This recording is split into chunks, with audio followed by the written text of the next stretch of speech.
أعوذ بالله من الشيطان الرجيم. بسم الله الرحمن الرحيم.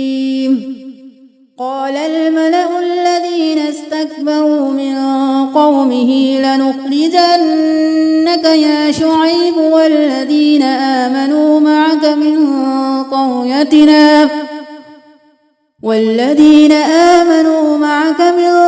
قريتنا أو لتعودن في ملتنا. قال أولو كنا كارهين.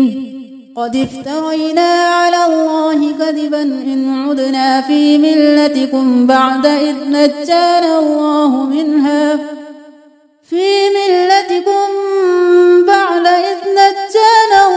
منها وما يكون لنا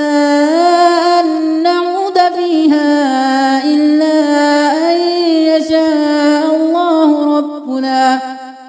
وسع ربنا كل شيء علما. على الله توكلنا. ربنا افتح بيننا وبين قومنا بالحق وأنت خير الفاتحين. وقال الملأ الذين كفروا من قومه لئن اتبعتم شعيبا إنكم إذا لخاسرون. فأخذتهم الرجفة فأصبحوا في دارهم جاثمين. الذين كذبوا شعيبا كأن لم يغنوا فيها. الذين كذبوا شعيبا كانوا هم الخاسرين. فتولى عنهم وقال يا قوم لقد أبلغتكم رسالات ربي ونصحت لكم فكيف آسى على قوم كافرين. وما أرسلنا في قرية من نبي إلا أخذنا أهلها بالبأساء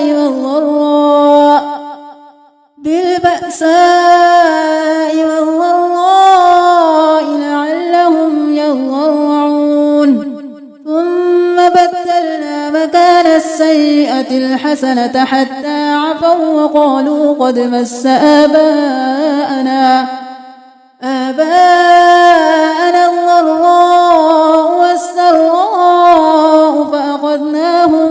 بغتة وهم لا يشعرون. ولو أن أهل القرى آمنوا واتقوا لفتحنا عليهم بركات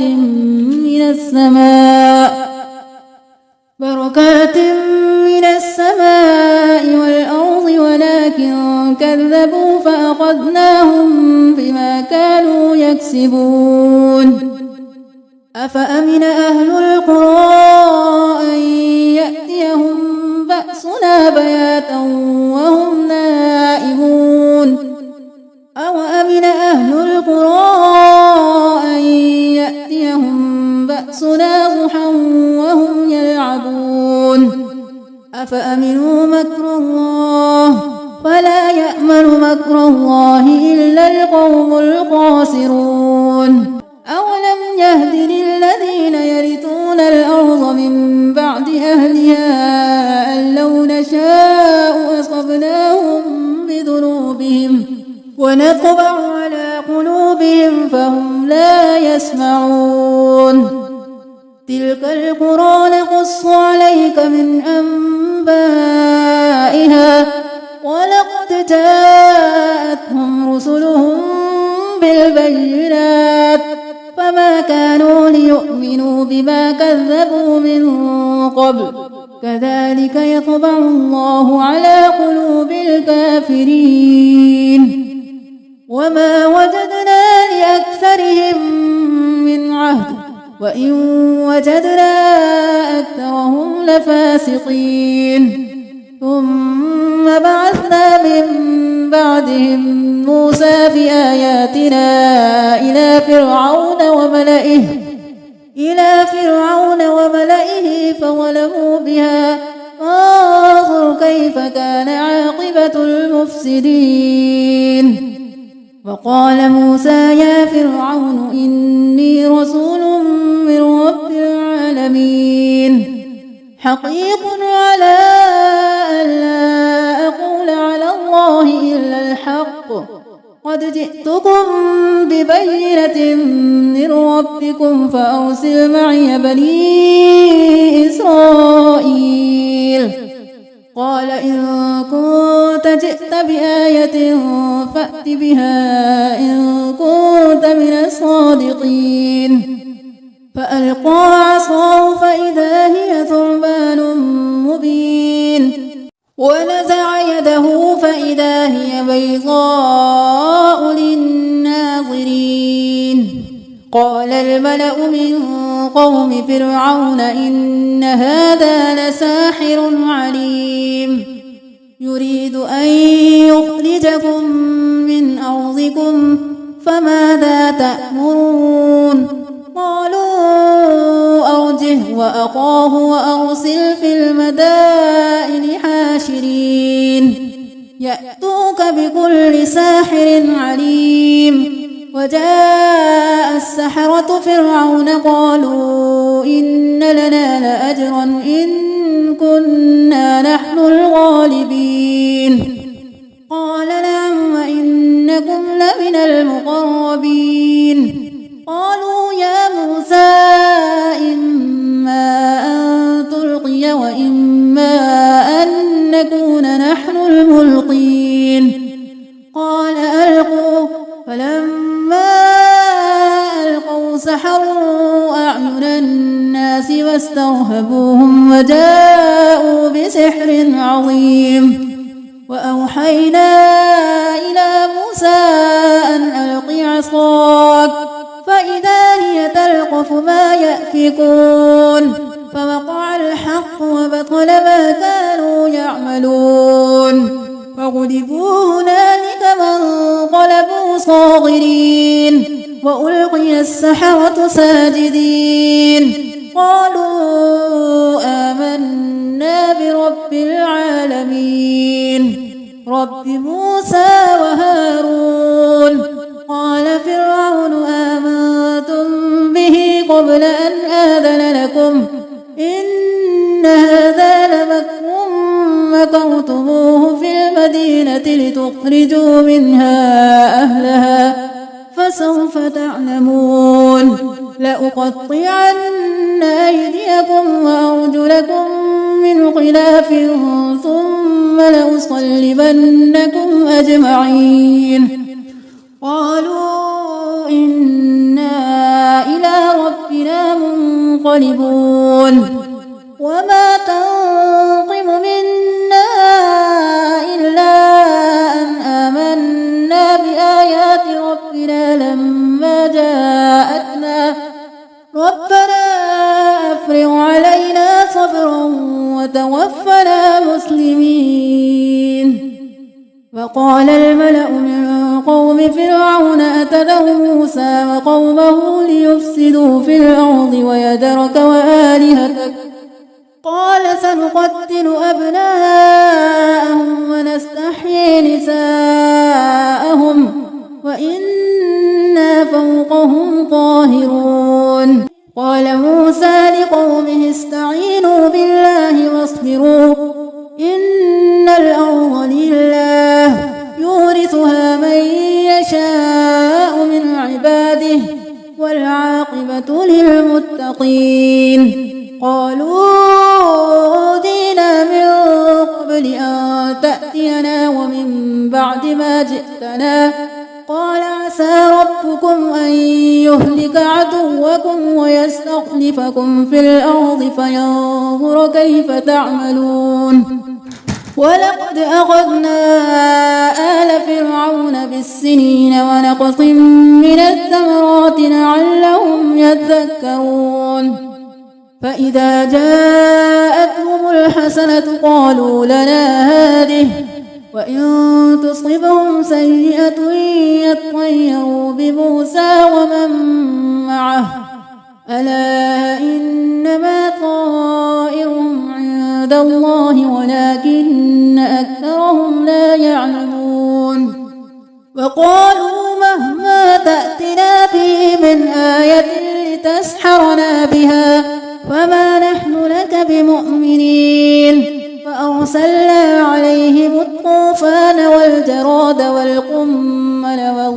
ومنابع والدم آيات مفصلات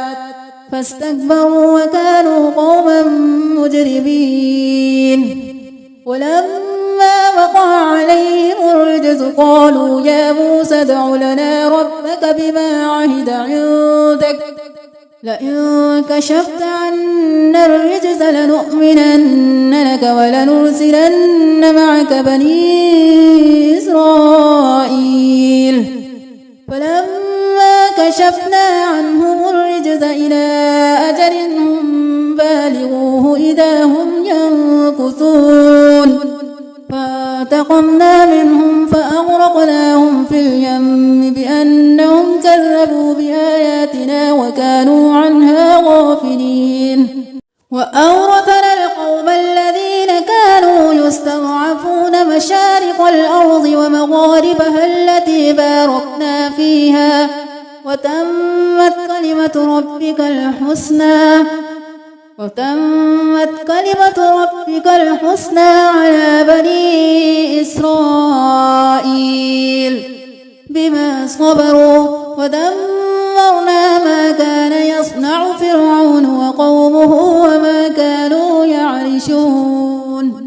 وجاوزنا ببني إسرائيل البحر فأتوا على قوم يعكفون على أصنام لهم قالوا يا موسى اجعل لنا إلها كما لهم آلهة قال إنكم قوم تجهلون. إن هؤلاء متبر ما هم فيه وباطل ما كانوا يعملون. قال أغير الله أبغيكم إلها وهو فضلكم على العالمين. وإذ أنجيناكم من آل فرعون يسومونكم سوء العذاب يقتلون أبناءكم ويستحيون نساءكم وفي ذلكم بلاء من ربكم عظيم. وواعدنا موسى 30 ليلة وأتممناها ب10 فتم ميقات ربه 40 ليلة. وقال موسى لأخيه هارون اخلفني في قومي وأصلح ولا تتبع سبيل المفسدين. ولما جاء موسى لميقاتنا وكلمه ربه قال رب أرني أنظر إليك قال لن تراني ولكن انظر إلى الجبل فإن استقر مكانه فسوف تراني. فلما تجلى ربه للجبل جعله دكا وخر موسى صعقا. فلما أفاق قال سبحانك تبت إليك وأنا أول المؤمنين. قال يا موسى إني اصطفيتك على الناس برسالاتي وبكلامي فخذ ما آتيتك وكن من الشاكرين. وكتبنا له في الألواح من كل شيء موعظة وتفصيلا لكل شيء فخذها بقوة وأمر قومك يأخذوا بأحسنها سأريكم دار الفاسقين. سأصرف عن آياتي الذين يتكبرون في الأرض بغير الحق وإن يروا كل آية لا يؤمنوا بها وإن يروا سبيل الرشد لا يتخذوه سبيلا وإن يروا سبيل الغي يتخذوه سبيلا ذلك بأنهم كذبوا بآياتنا وكانوا عنها غافلين. والذين كذبوا بآياتنا ولقاء الآخرة حبطت أعمالهم هل يجزون إلا ما كانوا يعملون. واتخذ قوم موسى من بعده من حليهم عجلا جسدا له خوار ألم يروا أنه لا يكلمهم ولا يهديهم سبيلا اتخذوه وكانوا ظالمين ولما سقط في أيديهم ورأوا أنهم قد ضلوا قالوا لئن لم يرحمنا ربنا ويغفر لنا لنكونن من الخاسرين ولما رجع موسى إلى قومه غضبان أسفا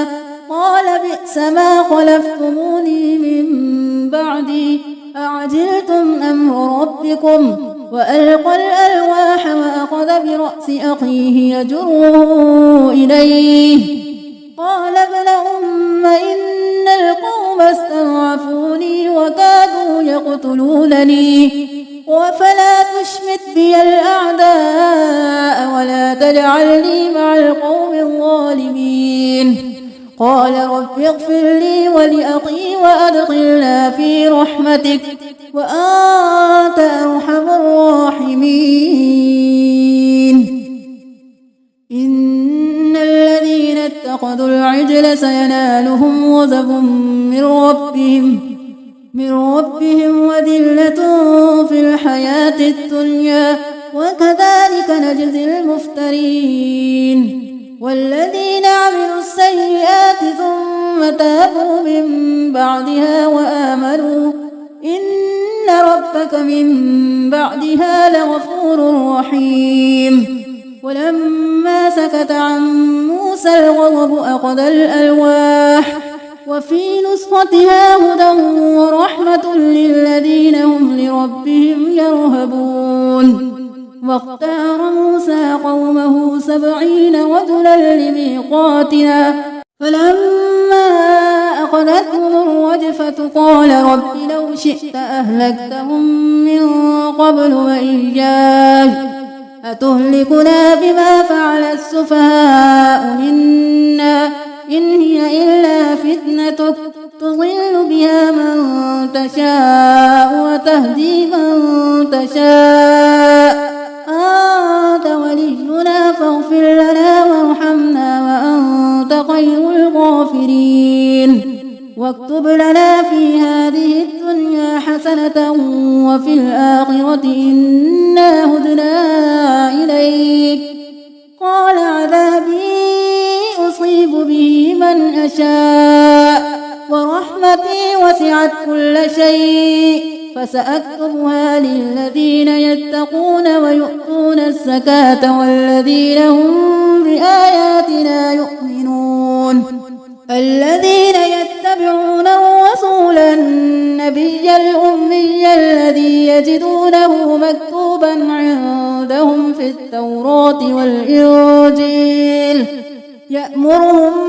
بالمعروف وينهاهم عن المنكر ويحل لهم الطيبات ويحرم عليهم الخبائث ويضع عنهم إصرهم والأغلال التي كانت عليهم فالذين آمنوا به وعزروه ونصروه واتبعوا النور الذي أنزل معه أولئك هم المفلحون قل يا أيها الناس إني رسول الله إليكم جميعا الذي له ملك السماوات والأرض لا إله إلا هو يحيي ويميت فآمنوا بالله ورسوله النبي الأمي الذي يؤمن بالله وكلماته لعلكم تهتدون ومن قوم موسى أمة يهدون بالحق وبه يعدلون وقطعناهم 12 أسباطا أمما وأوحينا إلى موسى إذ استسقاه قومه أن اضرب بعصاك الحجر فانبجست منه 12 عينا قد علم كل أناس مشربهم وظللنا عليهم الغمام وأنزلنا عليهم المن والسلوى كلوا من طيبات ما رزقناكم وما ظلمونا ولكن كانوا أنفسهم يظلمون وإذ قيل لهم اسكنوا هذه القرية وكلوا منها حيث شئتم وقولوا حطة وادخلوا الباب سجدا نغفر لكم خطيئاتكم سنزيد المحسنين فبدل الذين ظلموا منهم قولا غير الذي قيل لهم فأرسلنا عليهم رجزا من السماء بما كانوا يظلمون واسألهم عن القرية التي كانت حاضرة البحر إذ يعدون في السبت إذ تأتيهم حيتانهم يوم سبتهم شرعا ويوم لا يسبتون لا تأتيهم كذلك نبلوهم بما كانوا يفسقون وإذ قالت أمة منهم لم تعظون قوما الله مهلكهم أو معذبهم عذابا شديدا قالوا معذرة إلى ربكم ولعلهم يتقون فلما نسوا ما ذكروا به أنجينا الذين ينهون عن السوء وأخذنا الذين ظلموا بعذاب بئيس بما كانوا يفسقون فلما عتوا عما نهوا عنه قلنا لهم كونوا قردة خاسئين وإذ تأذن ربك ليبعثن عليهم إلى يوم القيامة من يسومهم سوء العذاب إن ربك لسريع العقاب وإنه لغفور رحيم وقطعناهم في الأرض أمما منهم الصالحون ومنهم دون ذلك وبلوناهم بالحسنات والسيئات لعلهم يرجعون فخلف من بعدهم خلف ورثوا الكتاب يأخذون عرض هذا الأدنى ويقولون سيغفر لنا وإن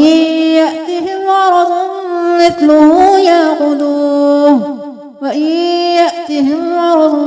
مثله يأخذوه ألم يؤخذ عليهم ميثاق الكتاب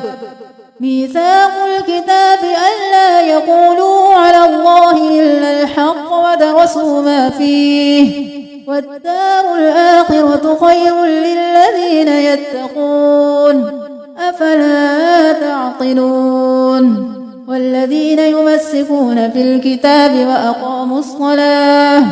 إنا لا نضيع أجر المصلحين وإذ نتقنا الجبل فوقهم كأنه ظلة وظنوا أنه واقع بهم خذوا ما آتيناكم بقوة واذكروا ما فيه لعلكم تتقون وإذ أخذ ربك من بني آدم من ظهورهم ذريتهم وأشهدهم على أنفسهم ألست بربكم قالوا بلى شهدنا أن تقولوا يوم القيامة إنا كنا عن هذا غافلين أو تقولوا إنما أشرك آباؤنا من قبل وكنا ذرية من بعدهم أفتهلكنا بما فعل المبطلون وكذلك نفصل الآيات ولعلهم يرجعون واتل عليهم نبأ الذي آتيناه آياتنا فانسلخ منها فأتبعه الشيطان فكان من الغاوين ولو شئنا لرفعناه بها ولكنه أخلد إلى الأرض واتبع هواه فمثله كمثل الكلب إن تحمل عليه يلهث أو تتركه يلهث ذلك مثل القوم الذين كذبوا بآياتنا فاقصص القصص لعلهم يتفكرون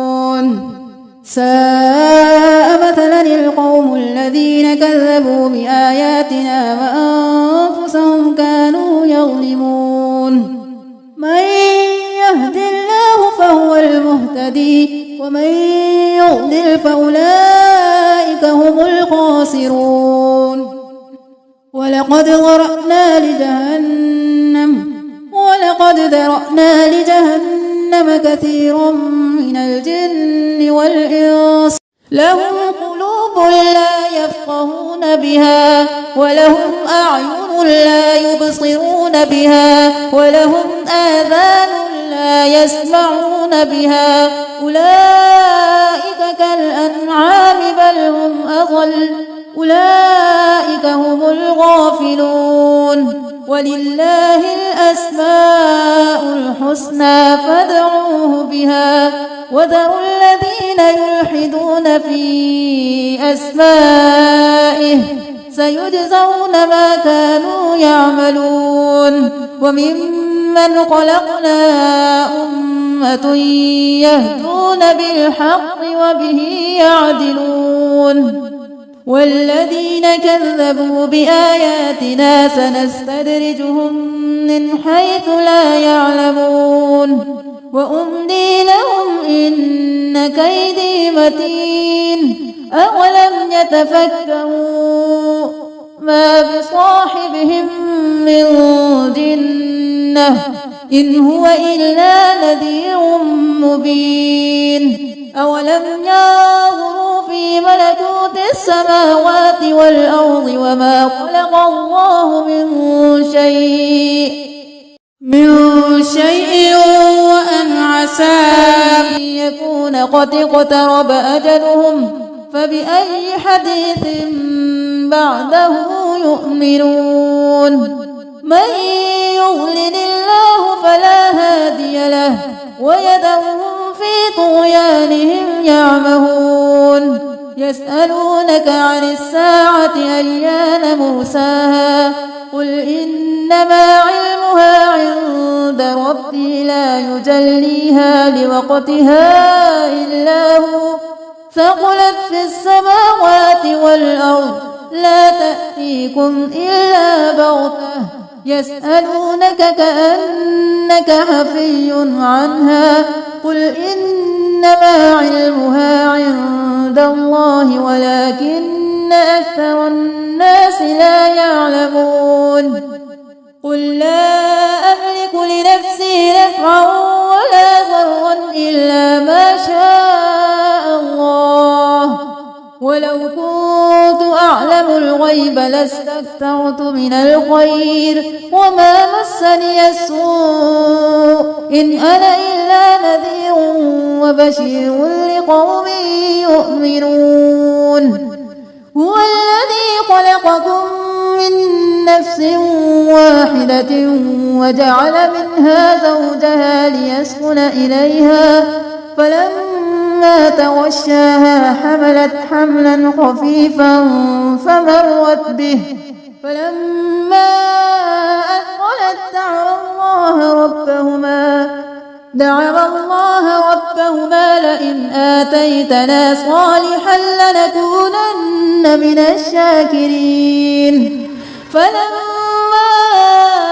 آتاهما صالحا جعلا له شركاء فيما آتاهما فتعالى الله عما يشركون أيشركون ما لا يخلق شيئا وهم يخلقون ولا يستطيعون لهم نصرا ولا أنفسهم ينصرون وإن تدعوهم إلى الهدى لا يتبعوكم سواء عليكم أدعوتموهم أم أنتم صامتون إن الذين تدعون من دون الله عباد أمثالكم فادعوهم فليستجيبوا لكم إن كنتم صادقين. ألهم أرجل يمشون بها أم لهم أيدي يبطشون بها أم لهم أعين يبصرون بها أم لهم آذان يسمعون بها قل ادعوا شركاءكم ثم كيدون فلا تنظرون.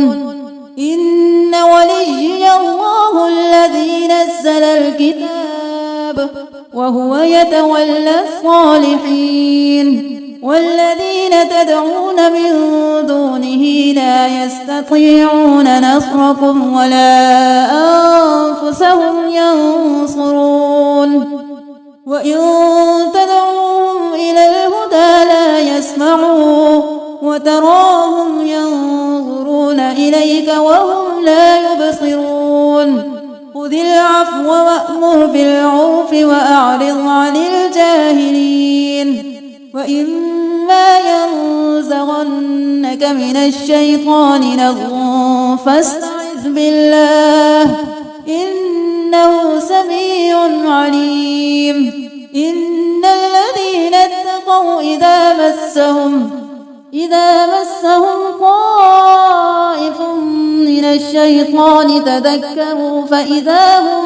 مبصرون. وإخوانهم يمدونهم في الغي ثم لا يقصرون. وإذا لم تأتهم بآية قالوا لولا اجتبيتها قل إنما أتبع ما يوحى إلي من ربي هذا بصائر من ربكم وهدى ورحمة لقوم يؤمنون. وإذا قرئ القرآن فاستمعوا له وأنصتوا لعلكم ترحمون. واذكر ربك في نفسك تضرعا وخيفة ودون الجهر من القول بالغدو والآصال ولا تكن من الغافلين. إن الذين عند ربك لا يستكبرون عن عبادته ويسبحونه وله يسجدون. بسم الله الرحمن الرحيم. يسألونك عن الأنفال قل الأنفال لله والرسول فاتقوا الله وأصلحوا ذات بينكم وأطيعوا الله ورسوله إن كنتم مؤمنين. إنما المؤمنون الذين إذا ذكر الله وجلت قلوبهم وإذا تليت عليهم آياته زادتهم إيمانا وعلى ربهم يتوكلون. الذين يقيمون الصلاة ومما رزقناهم ينفقون أولئك هم المؤمنون حقا لهم درجات عند ربهم ومغفرة ورزق كريم.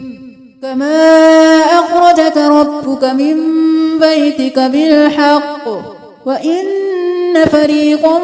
من المؤمنين لكارهون يجادلونك في الحق بعدما تبين كأنما يساقون إلى الموت وهم ينظرون. وإذ يعدكم الله إحدى الطائفتين أنها لكم وتودون أن غير ذات الشوكة تكون لكم ويريد الله أن يحق الحق بكلماته ويقطع دابر الكافرين ليحق الحق ويبطل الباطل ولو كره المجرمون إذ تستغيثون ربكم فاستجاب لكم أني ممدكم ب1000 من الملائكة مردفين وما جعله الله إلا بشرى ولتطمئن به قلوبكم وما النصر إلا من عند الله إن الله عزيز حكيم إذ يغشيكم النعاس أمنة منه وينزل عليكم من السماء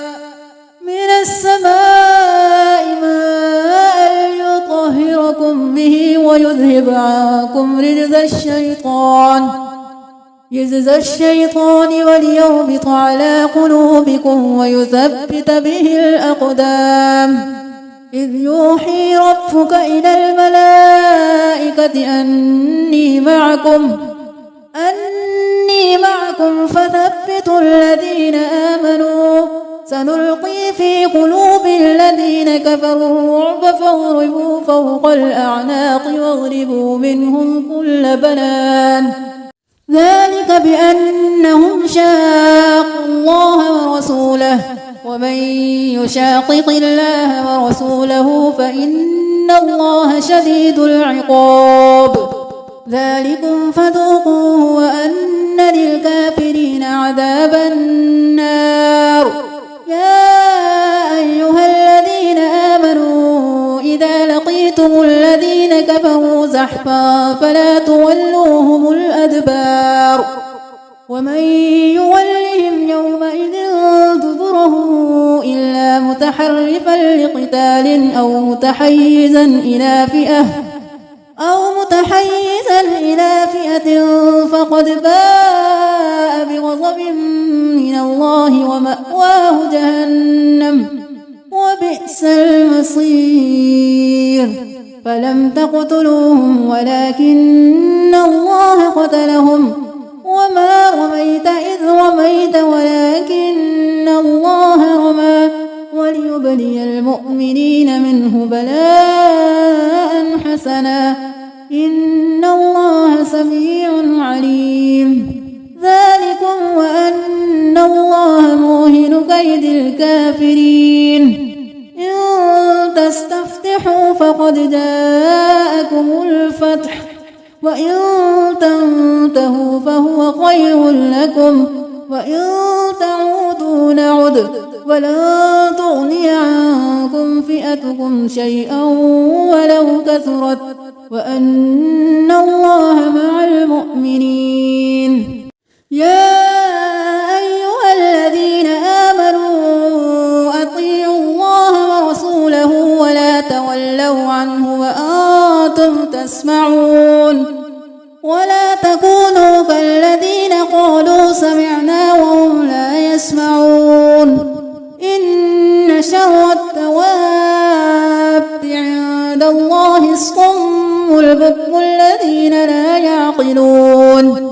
ولو علم الله فيهم خيرا لأسمعهم ولو أسمعهم لتولوا وهم معرضون يا أيها الذين آمنوا استجيبوا لله وللرسول إذا دعاكم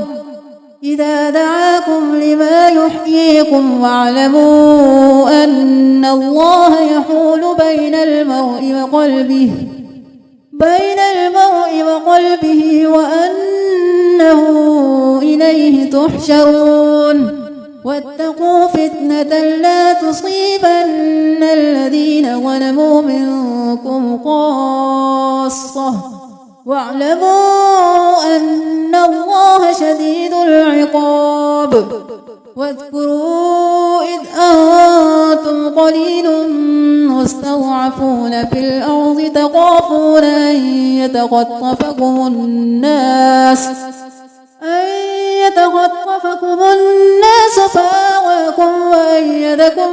بنصره ورزقكم من الطيبات لعلكم تشكرون. يا أيها الذين آمنوا لا تخونوا الله والرسول وتخونوا أماناتكم وأنتم تعلمون. واعلموا أنما أموالكم وأولادكم فتنة وأن الله عنده أجر عظيم. يا أيها الذين آمنوا إن تتقوا الله يجعل لكم فرقانا ويكفر عنكم سيئاتكم ويغفر لكم والله ذو الفضل العظيم. والله ذو الفضل العظيم. وإذ يمكر بك الذين كفروا ليثبتوك أو يقتلوك أو يخرجوك ويمكرون ويمكر الله والله خير الماكرين. وإذا تتلى عليهم آياتنا قالوا قد سمعنا لو نشاء لقلنا مثل هذا إن هذا إلا أساطير الأولين. وإذ قالوا اللهم إن كان هذا هو الحق من عندك فأمطر علينا حجارة من السماء أو ائتنا بعذاب أليم. وما كان الله ليعذبهم وأنت فيهم وما كان الله معذبهم وهم يستغفرون. وما لهم ألا يعذبهم الله وهم يصدون عن المسجد الحرام وما كانوا أولياءه إن أولياؤه إلا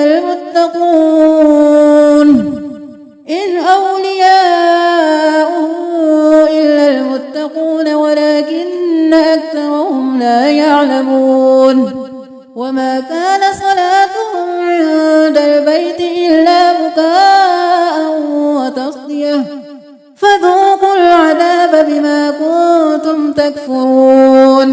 إن الذين كفروا ينفقون أموالهم ليصدوا عن سبيل الله فسينفقونها ثم تكون عليهم حسرة ثم يغلبون والذين كفروا إلى جهنم يحشرون ليميز الله الخبيث من الطيب ويجعل الخبيث بعضه على بعض فيركمه جميعا فيجعله في جهنم أولئك هم الخاسرون. قل للذين كفروا إن ينتهوا يغفر لهم ما قد سلف وإن